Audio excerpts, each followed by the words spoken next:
سلام دوستان، آنوپا هستم و اومدم با یه آموزش خفن. ممکن بدونید که یه مکانه پولی هست توی جی تی ای و اما نمیدونید کجا. خب برای من اومدم اینو بهتون آموزش بدم. توی جی تی ای 3 تا مکان پول هست که این از همشون بهتره. این 25000 تا، مثلا بعضیش 10 7 اینا. این بهترینه و اگر خواستید از طریق این مکان پول در بیارید برید سراغ همین. خب اول میایید به این لوکیشن، همونطور که میبینید من علامت زدم به اینجا بگیرید، بیایید به این لوکیشن دقیقا زیر من میگید زیر آب و یه همچین جایی رو میبینید.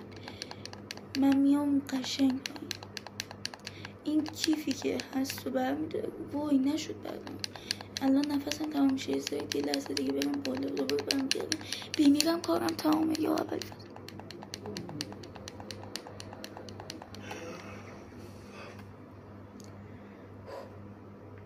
داشتیم سکته میکرد.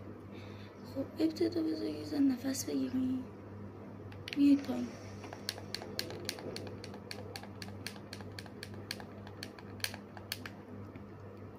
این کیف رو میگیرید و وای این چرا امروز نمیگیره؟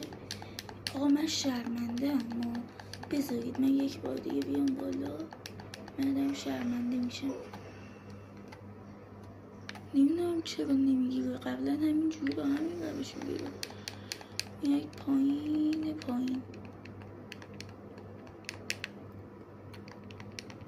خب این کیفو میگیره 25000 دلار ناقابل برداشت میکنه. حالا شاید بکنید خب ما یه بار اینو گرفتیم دیگه بعدش باید چیکار کنیم؟ الان بهتون میگم. میایید بالا. خب بازی باید سیو کنیم. خب من یه ذره سیو بذار پاک کنم.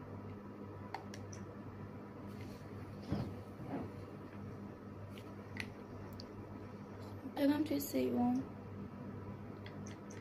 بازیمو سیو کنم.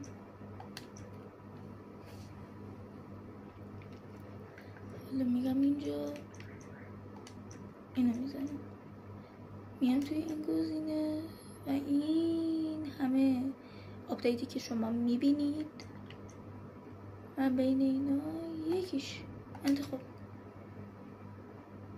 وای میسیم تا بیاد.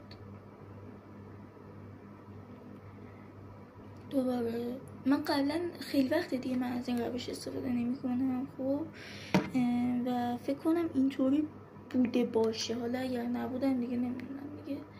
این ساکو میگیرید ولی اهل اونایی که مثلا GTA